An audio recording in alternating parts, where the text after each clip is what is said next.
Jadi kalau kita tidur pagi, itu bukan hanya meningkatkan risiko sakit diabetes, tapi penyakit-penyakit yang lain. Dan satu hal, Rasulullah mengatakan, jika kita tidur setelah sholat subuh akan meningkatkan risiko pikun, Pak. Pikun loh, Bu. Ya, Pak. Gampang pikun. Lah kalau kita sholat subuh menjelang maghrib setelah asar, apa yang terjadi? Islam melarang, kita dilarang oleh Nabi kita tidur menjelang maghrib, betul? Bukan karena nanti ketindihan setan, bukan ya. Secara medis diketahui bahwa orang yang kebiasaan tidur antara asar sampai maghrib itu akan menurunnya daya tahan tubuh. Jadi gampang sakit infeksi, Pak, kalau Bapak tidur menjelang maghrib. Kalau sekali lagi setelah sholat subuh gampang pikun, aliran darah ke otak itu tersumbat, ya, jadi stroke penyakitnya. Tapi kalau tidur setelah asar sebelum maghrib, itu daya tahan tubuh kita akan menurun. Jadi gitu ya jawabannya, Bu. Justru ini yang paling penting, materi terakhir ini 6 langkah praktis. Ya, Bapak bisa lakukan di rumah mulai hari ini. Langkah pertama, mulai hari ini jangan makan malam, Pak.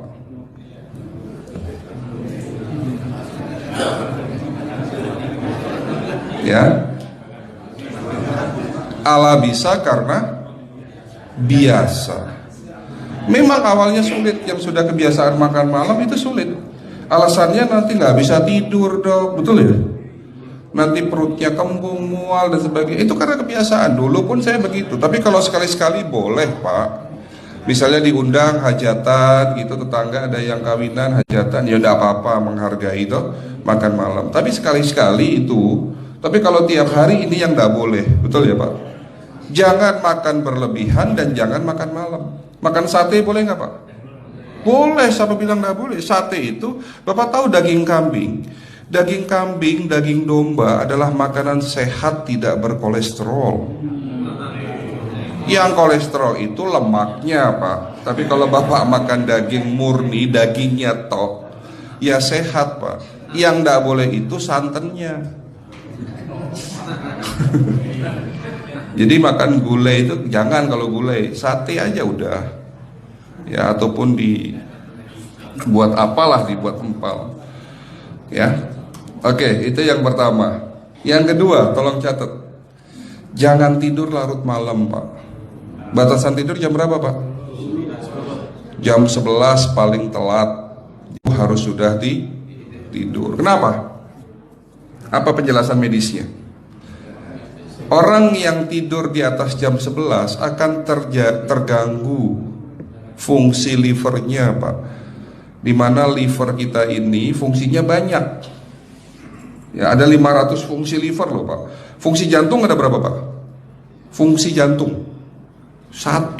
Fungsi jantung tugasnya untuk mompa darah. Fungsi ginjal ada berapa? 2. Absorpsi dan filtrasi.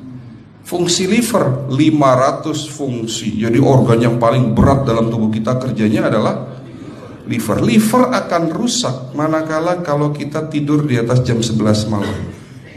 Berarti 500 fungsi liver bisa rusak, Pak.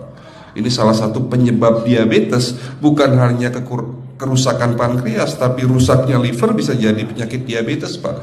Jadi kalau sakit diabetes itu, yang terganggu itu sebetulnya bukan hanya pankreasnya, livernya pun rusak, ususnya pun rusak. Makanya dalam pengobatan diabetes di klinik kami, itu bukan hanya ngobatin pankreas, tapi 3 organ penting ini saya obati: usus, liver, dan pankreas. Kebanyakan kenapa? Kalau dalam pengobatan tradisional, mereka tahunya diabetes itu hanya pankreas, ya kan?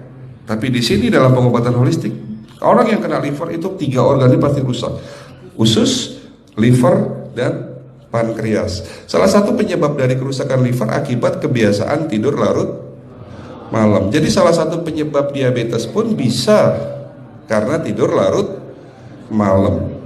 Ya, batasan tidur jam berapa? Sekali lagi, jam 11 harus sudah tidur pulas. Jadi jam 10, setengah 11 paling lambat kita harus tidur pulas. Nanti setelah jam 1 boleh bangun. Yang penting jam 11 sampai jam 1 ini harus tidur pulas. Jadi kalau Bapak mau sholat tahajud jam 2 setengah 3 ya monggo. Ya.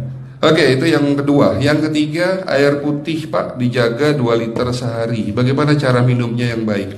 Rasulullah sudah ngajarin kita ada 6 sunnah. Harus duduk, pakai tangan kanan, seteguk demi seteguk, membaca basmalah di saat minum, diakhiri dengan alhamdulillah, kan begitu. Ya, pagi hari minum 1 gelas bangun tidur sebelum sholat subuh. Setelah sholat subuh boleh teh, tapi juga dibilas dengan 1 gelas air putih. Sebelum mandi nanti Pak, minum air hangat. Kalau Bapak mandinya pakai air dingin boleh, tapi sebelum mandi minum air hangat, biar tubuh kita ini jangan terlalu dingin di saat kita kena air dingin. Sampai maghrib pastikan 2 liter sudah masuk dalam tubuh kita.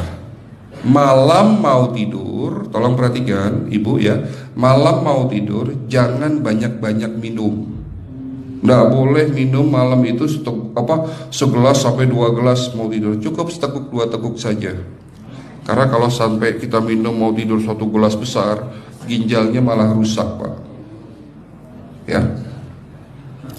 Oke, itu yang ketiga. Yang keempat, puasa. Lakukan puasa secara rutin, insya Allah kita sehat. Nah, untuk penjelasan atau materi puasa nanti bisa hubungin staf saya.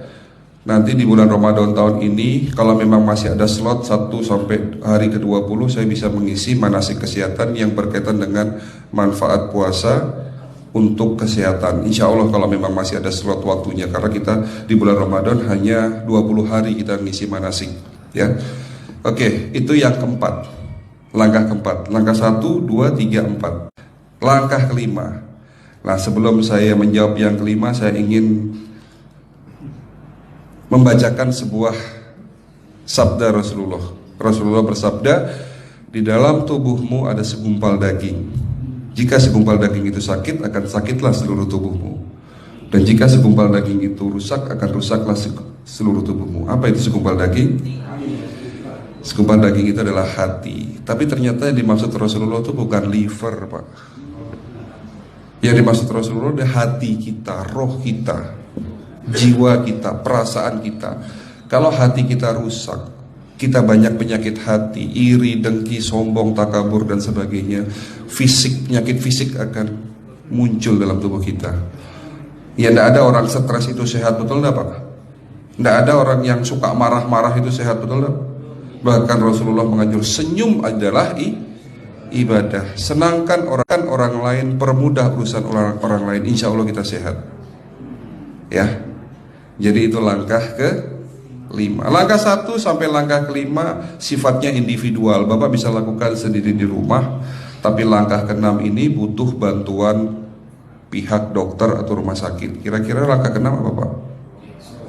Lakukan pemeriksaan sebelum sakit. Jadi periksa itu jangan nunggu sakit baru periksa. Jangan seperti kayak Bu Ustazah tadi, diajak periksa, jawabannya takut ketahuan penyakitnya. Setelah stroke baru datang ke klinik untuk minta diperiksa. Kalau sudah stroke susah nggak nyembuhinnya Pak? Kata kayak beliau nih, sudah 2 tahun tidak sembuh-sembuh karena sudah terlanjur stroke. Tapi kalau beliau melakukan general check up, mohon maaf ya Pak, kalau beliau melakukan general check up rutin, insya Allah tidak akan kena stroke, karena sebelum stroke sudah diobati dulu. Karena stroke ini bisa kita lihat dalam scanning dengan alat yang saya punya, insya Allah kelihatan ini. Oh, ini sudah mulai ada tanda-tanda mau penyumbatan, buru-buru diobati. Memang takut Pak, tapi pesan saya jangan takut. Ya, lakukan pemeriksaan supaya kita tahu, supaya kita kenal. Gitu ya Pak. Jadi kira-kira di jemaah ini ada enggak yang mau saya ajak periksa kita semua? Pesan terakhir dari saya, lakukan pemeriksaan sebelum terlambat. Ini pesan saya dan pesan seluruh dokter di dunia sebetulnya. Lakukan pemeriksaan sebelum terlambat. Ya, karena dengan kita melakukan pemeriksaan kita akan kenal tubuh kita. Kalau sudah kenal kita akan sayang sama tubuh kita. Betul Pak? Ada pepatah mengatakan tidak kenal tidak sayang. Cukup sekian dari saya. Mohon maaf kalau penyampaian kami kurang baik. Akhirul kalam, wabillahi taufiq wal hidayah. Wassalamualaikum warahmatullahi wabarakatuh. Kalau ada pertanyaan masalah teknis nanti langsung